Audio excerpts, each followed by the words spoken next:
ونصلي على رسوله الكريم أما بعد فأعوذ بالله من الشيطان الرجيم بسم الله الرحمن الرحيم وإن يونس لمن المرسلين إذ أبق إلى الفلك المشحون فساهم فالتقمه الحوت وهو مليم فلولا إن كان من المسبحين للبث في بطنه إلى يوم يبعثون صدق اللہ العظیم۔ اللہ رب العزت نے ہمیں جن باتوں پر ایمان لانے کا حکم دیا ہے ان باتوں کو ہم جب تفصیلی ایمان کے کلمات کہتے ہیں تو اس میں یہ الفاظ کہتے ہیں کہ آمنت باللہ وملائکتہ وکتبہ ورسلہ والیوم الآخر والقدر خیرہ وشرہ من اللہ تعالی والبعث بعد الموت، جس کا ترجمہ یہ ہے کہ میں اللہ پر ایمان لایا، اس کے فرشتوں پر ایمان لایا، آسمانی کتابوں پر ایمان لایا، رسولوں پر ایمان لایا اللہ کے، اور آخرت پر ایمان لایا، اور اس کے ساتھ ساتھ والقدر خیرہ وشرہ من اللہ تعالی، اچھی اور بری تقدیر یہ اللہ کی طرف سے ہے، یہ ہمارا ایمان۔ آج یہ انسان جب معاشرے میں رہتا ہے، گھر میں، کاروبار میں، اداروں میں، رشتہ داروں میں، اپنے بیوی بچوں میں، کبھی اس کے اوپر اچھے حالات آتے ہیں، کبھی برے حالات آتے ہیں، کبھی پریشانی ہوتی ہے، کبھی بہت خوشی ہوتی ہے۔ اس انسان کو یہ ایمان رکھنا چاہیے کہ یہ اچھے اور برے حالات اللہ ہی کی طرف سے آتے ہیں۔ بس صرف سمجھنے کی بات یہ ہے کہ اس میں انسان کو اچھے حالات میں کیا کرنا چاہیے، برے حالات میں کیا کرنا چاہیے۔ اچھے حالات آئیں تو اس میں یہ انسان اللہ کا شکر ادا کرے اور اللہ کی نافرمانی سے بچے، کہیں وہ اچھے حالات کو اللہ بدل کر برے حالات میں نہ تبدیل کر دے، اس کی فکر کرنی چاہیے اس انسان کو۔ اس لیے کہ انسان پر جب خوشی کے لمحات آتے ہیں، حالات اچھے ہوتے ہیں، پیسہ ہوتا ہے، کاروبار اچھا چل رہا ہوتا ہے، پھر اس انسان کے منہ سے کلمات نکلتے ہیں کہ یہ سب میں نے محنت کی ہے، میں نے ڈگریاں حاصل کی تھی، میں نے دن رات ایک کر دیا، میں نے اپنی جوانی لگا دی، پھر مجھے یہ سب کچھ ملا ہے، ایسے ہی تو نہیں ملا۔ بیچ میں اللہ کا نام بھی نہیں ہوتا تو کوئی دینے والا بھی ہے، کوئی اچھے حالات کو پیدا کرنے والا بھی ہے۔ تو اس وقت بھی اچھے حالات میں بھی انسان کو چاہیے کہ وہ اللہ کو یاد رکھے، اللہ کے احکامات کو پورا کرے، ان حالات میں بھی، اچھے حالات میں بھی اللہ کی نافرمانی نہ کرے۔ اور اگر برے حالات آ جائیں تو پھر اس انسان کو سوچنا ہوتا ہے، بیماریاں آ گئیں، بچوں کی طرف سے تکالیف آ گئیں، بچیوں کی شادیاں کر دیں، ان کی طرف سے تکالیف آ گئیں، رشتے کرتے وقت بچے بچیاں جوان ہیں پھر تکالیف ہیں، بیوی بچوں کی طرف سے تکالیف، کبھی شوہر بیمار، کبھی بیوی بیمار، کبھی رشتہ داروں میں مسائل پیدا ہوتے ہیں، کبھی کاروبار میں مسائل پیدا ہوتے ہیں، کبھی دفاتر میں مسائل پیدا ہوتے ہیں، جہاں انسان روزگار کماتا ہے وہاں پیچیدگیاں پیدا ہوتی ہیں، نقصانات ہوتے ہیں۔ اس انسان کو پھر یہ دیکھنا چاہیے کہ میرے اعمال اللہ اور اس کے رسول صلی اللہ علیہ وسلم کے حکم کے مطابق ہیں یا نہیں۔ اب اس انسان کو کیا کرنا چاہیے ان حالات میں؟ سب سے پہلے یہ دیکھنا چاہیے کہ میرے اعمال، میرے کام، میری 24 گھنٹے کی زندگی کیا اللہ اور اس کے رسول صلی اللہ علیہ وسلم کے حکم کے مطابق ہے یا نہیں۔ اگر ان کے حکم کے مطابق ہے تو ایسی صورت میں یہ آزمائش ہے اور یہ اللہ کی طرف سے ہے، اللہ اس پر درجات بلند کرے گا، اس پر یہ انسان صبر کرے گا۔ اور اگر یہ انسان کے برے اعمال تھے، اللہ اور اس کے رسول صلی اللہ علیہ وسلم کی نافرمانیاں تھیں، اس کی زندگی میں گناہ بھرے ہوئے تھے، پھر ایسے پیچیدہ مشکل حالات آ گئے تو ایسی صورت کے اندر یہ پریشانیاں آ گئیں، یہ رزق کی تنگی آ گئی، تو اس انسان کو پھر ان اعمال سے توبہ اور استغفار کر لینی چاہیے۔ اب یہ اس کے لیے دنیا کے اندر بھی عذاب ہے اور آخرت کے اندر بھی عذاب ہے۔ یہ آخرت کا عذاب اور دنیا کا عذاب دونوں ٹل سکتے ہیں توبہ اور استغفار سے۔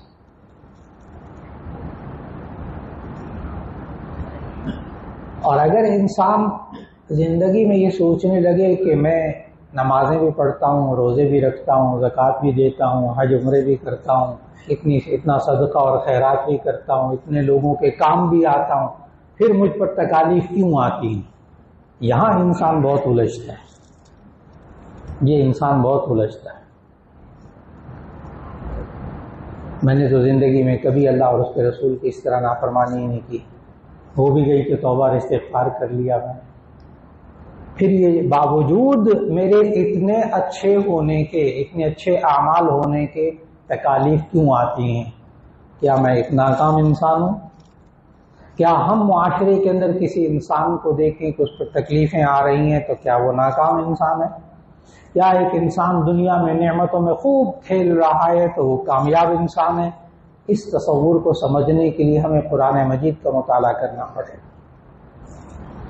قرآن مجید میں، پورے قرآن مجید کے اندر کہیں اللہ نے یہ گارنٹی نہیں دی، کوئی آیت، کوئی حدیث نہیں ہے کہ اگر تم نیک کام کرو گے 100% تمہاری زندگی اللہ اور اس کے رسول صلی اللہ علیہ وسلم کے حکم کے مطابق ہوگی تو تمہیں بخار بھی نہیں ہوگا، تمہارا کانٹا بھی نہیں چبھے گا، تمہیں تکلیفیں کوئی نہیں آئیں گی، اور تم بڑے عیش و آرام سے دنیا میں زندگی بسر کرو گے، اور تمہیں رزق بھی خوب کھلا ملے گا، تمہارے بیوی بچے بھی بیمار نہیں ہوں گے، اور تمہیں کوئی تکلیف نہیں پہنچے گی۔ یہ گارنٹی تو قرآن اور حدیث میں کہیں آپ کو نہیں ملے گی کہ اگر انسان کے اعمال 100% درست ہو جائیں تو اس انسان کو دنیا میں کوئی تکلیف نہیں ہوگی، اس کی گارنٹی قرآن میں نہیں ہے۔ ہاں، اس کی گارنٹی قرآن میں ہے کہ اگر یہ انسان اپنے اعمال کو اللہ اور اس کے رسول صلی اللہ علیہ وسلم کے حکم کے مطابق کر لے، آخرت میں اس کو کوئی غم اور فکر نہیں ہوگا، آخرت میں کوئی تکلیف نہیں ہوگی۔ اور اس کی بہت بڑی مثال جس سے انسان کا ذہن کھلتا ہے، اس لیے کہ کبھی کبھی نہ انسان کا ذہن مشکلات میں، پریشانیوں میں بے تحاشا جکڑ جاتا ہے نا، تو پھر یہ انسان اللہ سے بس اوقات اور دور ہو جاتا ہے جب اس کی تربیت نہ ہو۔ تو اگر یہ قرآن حکیم نہ پڑھتا ہو، مطالعہ نہ کرتا ہو، نبی صلی اللہ علیہ وسلم کی زندگی میں نہ دیکھتا ہو، تو پھر ایسی صورت کے اندر یہ انسان اور نافرمان ہو جاتا ہے ان حالات میں آ کر۔ جو بات عرض کی اس کو بڑے غور سے سمجھنا ہے کہ اگر ایسا ہوتا کہ نمازیں پڑھنے سے، روزے رکھنے سے، نیک اعمال کرنے سے اور اپنی زندگی کو 100% خلق خدا کی خدمت میں لگا دینے کے باوجود اگر کوئی ایسی گارنٹی ہوتی کہ جی اس انسان کو دنیا میں کوئی دکھ نہ پہنچے گا، تو ایسی صورت میں نبی کریم صلی اللہ علیہ وسلم سے زیادہ کوئی نیک نہیں، اللہ کے محبوب ترین بندے، تمام انبیاء میں سب سے زیادہ افضل، ان کے سامنے ان کی بیوی کا بھی انتقال ہوتا ہے، حضرت خدیجہ رضی اللہ عنہ، ان کے سامنے ان کے دادا کا بھی انتقال ہوتا ہے، ان کے چچا کا بھی انتقال ہوتا ہے، بچپن میں پیدا ہونے سے پہلے والد کا بھی انتقال ہو جاتا ہے، اور پھر بیٹے ہوتے ہیں عبداللہ، طاہر، قاسم، ابراہیم کا تو انتقال نبی صلی اللہ علیہ وسلم کی گود میں ہوا ہے، آخری سانسیں نبی صلی اللہ علیہ وسلم کی گود میں اکھڑی۔ تو اگر نبی پر کوئی تکلیف نہیں آنی تھی نا، اس وجہ سے کہ نبی نیک ہوتا ہے، تو پھر نبی کے اوپر یہ سارے مسائل نہیں آنے چاہیے تھے، پھر نبی صلی اللہ علیہ وسلم کو بخار بھی نہیں ہونا چاہیے تھا، پھر نبی صلی اللہ علیہ وسلم کے سر میں درد بھی نہیں ہونا چاہیے تھا، پھر نبی صلی اللہ علیہ وسلم کے غزوے کے اندر دندان مبارک، دانت مبارک شہید بھی نہیں ہونے چاہیے تھے، پھر طائف کے میدان میں لوگوں کا پتھر مارنا، اس علاقے کے لوگوں کا پتھر مارنا اور جوتے مبارک خون سے لہو لہان ہونا، یہ اللہ کے نبی کے ساتھ نہ ہوتا۔ ابھی میں نے بہت مختصر سی باتیں بتائی ہیں سیرت طیبہ میں سے، صرف اشارے کیے ہیں، آپ حضرات کے ذہنوں میں ساری تفصیلات موجود ہیں، کہ نبی صلی اللہ علیہ وسلم کو زندگی میں کتنی تکالیف آئیں۔ اب سوال یہ ہے کہ ہم کیسے معلوم کریں کہ کامیاب انسان کون ہے، اس کی زندگی کامیاب کیسے ہے، ہمیں کیسے معلوم؟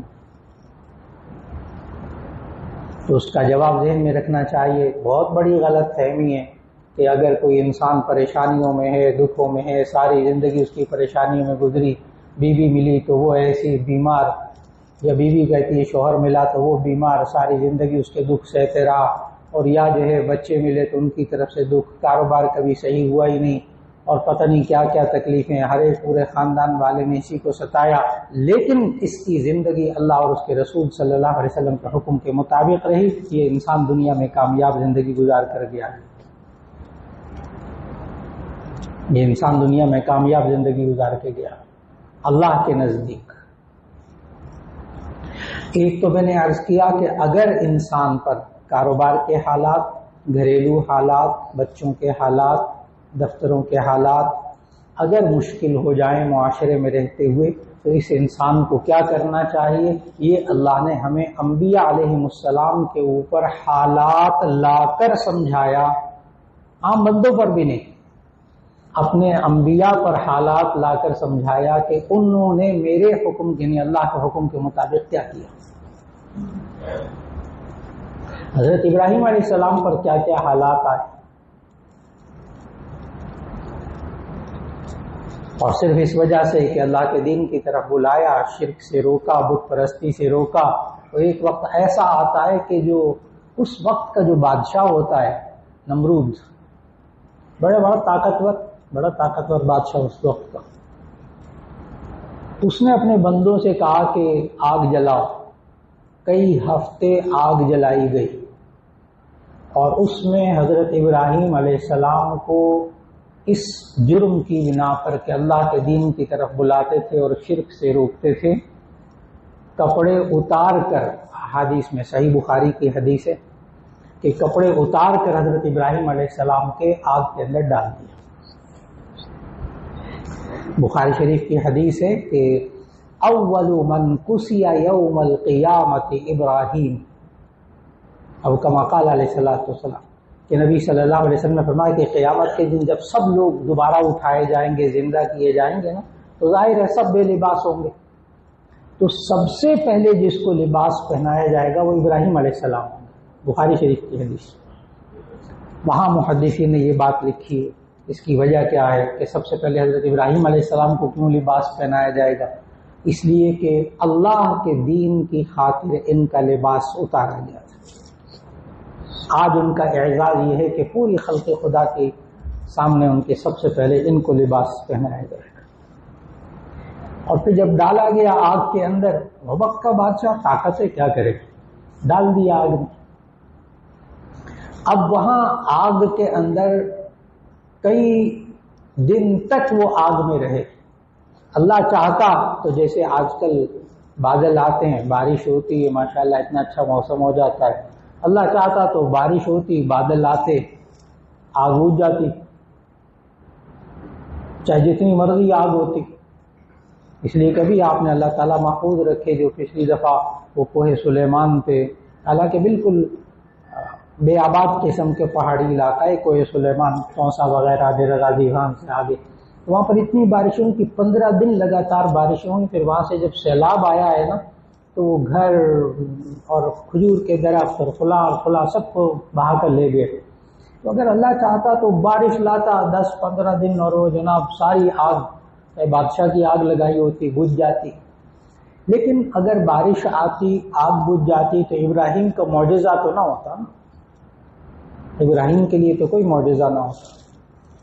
چنانچہ اللہ تعالیٰ نے قرآن مجید میں الفاظ ہیں کہ اس آگ کو کیا کہا۔ اب دیکھیے، آگ کا خالق اللہ ہے، آگ کا خالق اللہ ہے، لگائی تو اس بادشاہ نے تھی، طاقت تھی۔ تو آگ میں ڈالنے کے بعد اللہ نے کیا کہا آگ کو، اور ابراہیم کو کیا کہا؟ ابراہیم علیہ السلام کو کہا آگ کے اندر کہ تم یہ پڑھو حسبی اللہ، یہ الفاظ ہیں بخاری شریف سے۔ حضرت ابراہیم علیہ السلام کو جب آگ میں ڈالا گیا تو اللہ نے حضرت ابراہیم علیہ السلام کو یہ والے کلمات سکھائے. اب اس سے ہمیں سمجھنا ہے کہ اگر ہم پر مشکلات آ جائیں تو ہمیں کیا کرنا چاہیے. ہمیں وہی کلمات کہنے چاہیے جو ابراہیم علیہ السلام نے کہے.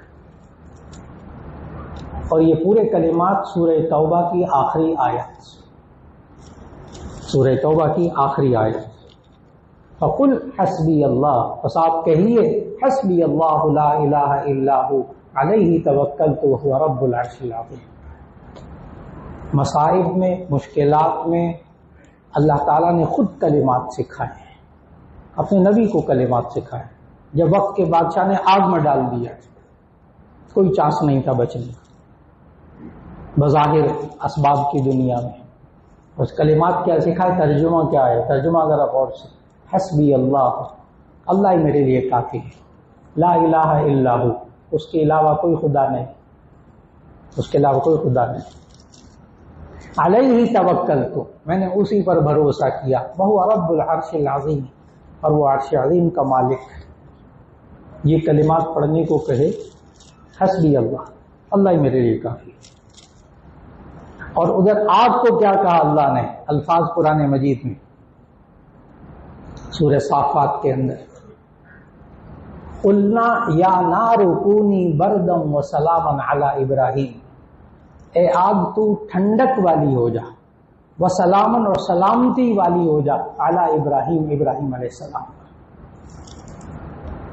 آگ کا کام ہے جلانا، حرارت، گرمی پیدا کرنا.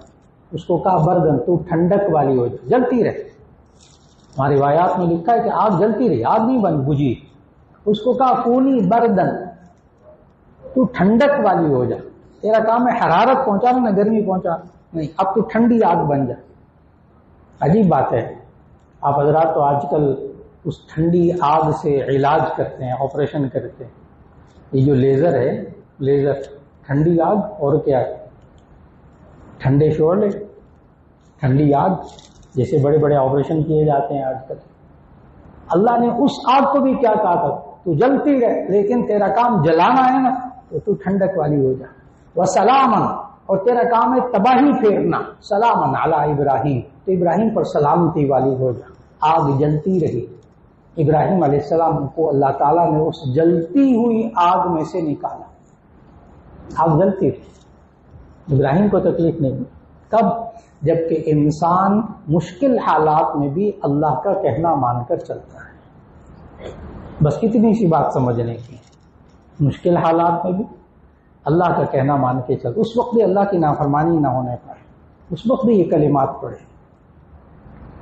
پھر اللہ نے ایک اور جگہ جو شروع میں نے آیت تلاوت کی، یونس علیہ السلام، وَإِنَّ يُونُسَ لَمِنَ الْمُرْسَلِينَ إِذْ أَبَقَ إِلَى الْفُلْكِ الْمَشْحُونِ فَسَاهَمَ فَكَانَ مِنَ الْمُدْحَضِينَ فَالْتَقَمَهُ الْحُوتُ وَهُوَ مُلِيمٌ. یونس علیہ السلام پر حالات آئے، قوم کو کہا، سمجھایا سمجھایا سمجھایا سمجھایا، نہیں مانی قوم تو قوم سے ناراض ہو کر چلے گئے. إِذْ أَبَقَ إِلَى الْفُلْكِ الْمَشْحُونِ وَظَنُّونِ إِذْ ذَهَبَ مُغَاضِبًا، ظنون مچھلی والا، وَظَنُّونِ إِذْ ذَهَبَ مُغَاضِبًا فَظَنَّ أَن لَّن نَّقْدِرَ عَلَيْهِ فَنَادَىٰ فِي الظُّلُمَاتِ أَن لَّا إِلَٰهَ إِلَّا أَنتَ سُبْحَانَكَ إِنِّي كُنتُ مِنَ الظَّالِمِينَ. یونس علیہ السلام کے لیے حالات پیدا کرنے والا بھی اللہ. یہ ہمارا ایمان ہونا چاہیے کہ حالات پیدا کرنے والا اللہ. ہم نے یہ دیکھنا ہے کہ یہ ہماری وجہ سے پیدا ہوئے ہیں یا اللہ کی طرف سے. حالات پیدا کرنے والا اللہ. اگر ہمارے اعمال کی کوتاہی ہے، ہمیں توبہ اور استغفار کی طرف آنا پڑے گا. اگر ہمارے اعمال کی کوتاہی نہیں ہے تو پھر ان حالات میں کیا کرنا چاہیے جو ابراہیم نے کیا، جو یونس علیہ السلام نے کیا. یونس علیہ السلام مچھلی کے پیٹ میں گئے. مچھلی کا خالق بھی اللہ، پانی کا خالق بھی اللہ، اور یونس کا خالق بھی اللہ. اللہ روک دیتا مچھلی کو، نہ نگل، اس کی مجال ہے کہ وہ نکلے. نافرمانی صرف دو ہی قومیں، دو ہی مخلوق ہیں، ایک انسان اور ایک جنات، جو اللہ کی بات نہ مانے اللہ نے اختیار دیا ہوا ہے. باقی یہ مچھلیاں، یہ پہاڑ، یہ بادل، یہ بارش، یہ پانی، یہ اللہ کا حکم نہیں ٹالتے. یہ اللہ کے حکم کی نافرمانی کر سکتے ہی نہیں، ان کے اندر نافرمانی کا مادہ ہی نہیں. اللہ چاہتا وہ مچھلی نگلتی نہ، لیکن اللہ نے ہمیں حالات سکھانے تھے نا۔ اگر اللہ سارے انبیاء کو اچھے حالات میں رکھتا، خیر کے حالات میں، اور کبھی جناب ان کو تکلیف ہی نہ آتی، کچھ نہ ہوتا، تو ہم پر اگر تکلیف آتی تو ہم کہتے جی وہ انبیاء تھے جی، اللہ کے محبوب بندے تھے، ان پر تو تکلیفیں آئی نہیں، ہم ہی رہ گئے پسنے کے لیے۔ جی نہیں، اللہ نے حالات پیدا کر کے دکھائے انبیاء پر۔ اب وہ مچھلی کے پیٹ میں جاتے ہیں، اچھا مچھلی کے پیٹ میں جا کر نا وہاں کہتے کیا ہیں وہ بھی اللہ نے ہی سکھایا۔ ونادى في الظلمات، ان اندھیری مچھلی کے اندر جا کر اندھیرے تاریکیوں کے اندر اس نے اللہ کو پکارا، اور پتہ ہے کیا کہا؟ یہ نہیں کہا اے اللہ دیکھ میں تیرا نبی ہوں، تیرا اتنا نیک بندہ ہوں، اتنے نمازیں پڑھتا ہوں، اتنے روزے رکھتا ہوں، دیکھ میں اس اندھیرے میں آ گیا ہوں، تکلیفوں میں نے تیرا کیا بگاڑا ہے؟ یہ ہمارے الفاظ ہوتے ہیں جب مشکل میں آتے ہیں، یہ الفاظ ہوتے ہیں۔ ہم سب کچھ تو نیک کام کرتے ہیں، ہمارے اوپر ہی آنی چاہیے مصیبتیں ساری۔ نہیں، یہ کلمات نہیں کہے، کچھ اور کہا، اور اللہ ہی نے وہ کلمات سکھائے۔ ونادى في الظلمات، یونس علیہ السلام مچھلی کے پیٹ میں پکارا انہوں نے اندھیروں کے اندر، لا الہ الا انت سبحانک انی کنت من الظالمین۔ ترجمہ غور سے سنیے گا، لا الہ الا انت، اے اللہ تیرے سوا کوئی معبود نہیں، کوئی خدا نہیں، سبحانک تیری ذات ہر عیب سے پاک ہے، انی کنت من الظالمین، بے شک میں ظلم کرنے والوں میں سے تھا۔ نبی کہہ رہا ہے، اللہ نے سکھایا انی کنت من الظالمین، میں ظلم کرنے والوں میں سے تھا۔ اور ہمارے ہاں کیا ہوتا ہے، جب انسان مشکل حالات آتے ہیں نا تو اس وقت بلیم گیم شروع ہو جاتی ہے، ایک دوسرے پر الزامات۔ اس وقت بھی بندہ نہیں بننا، اس وقت بھی اللہ کی طرف نہیں آنا۔ جیسے ایک صاحب میں ابھی حال ہی کی بات ہے، بالکل تازہ، ایک جاننے والے بہت ہی قریبی دوست بیچاروں کو شوگر ہو گئی، کوئی دل کی تکلیف بھی ہو گئی۔ اب صبح سے لے کے شام تک بیوی کو پتہ کیا کہتے ہیں، یہ سارا تیری وجہ سے ہوا۔ اللہ کے بندے، ڈاکٹر کے پاس جاؤ، دوائی کھاؤ، پرہیز کرو، ٹھیک ہو جاؤ گے، کنٹرول ہو جائے گا سب کچھ۔ اب وہ صبح سے شام تک بیوی کو تنگ کر رہے، یہ تمہاری وجہ سے مجھے شوگر ہوئی، یہ تمہاری وجہ سے مجھے دل کی تکلیف ہوئی، صبح شام لگا ہوا ہے۔ وہ بھی بیچاری تنگ، یا اللہ میں نے تو زندگی گزاری، بچے پیدا کیے، بچے جوان ہو گئے، اب یہ عمر کے اس حصے میں پہنچے، اب تکلیفیں ہو رہی ہیں۔ تو ہماری عادت بن گئی ہے یہ کہ مشکل حالات میں بھی اللہ کی طرف رجوع نہیں کرنا، کیا کہنا ہے، کیا کلمات کہنے، پھر خلق خدا کو تکلیف پہنچانا، پھر اللہ کی نافرمانیوں میں جڑے رہنا۔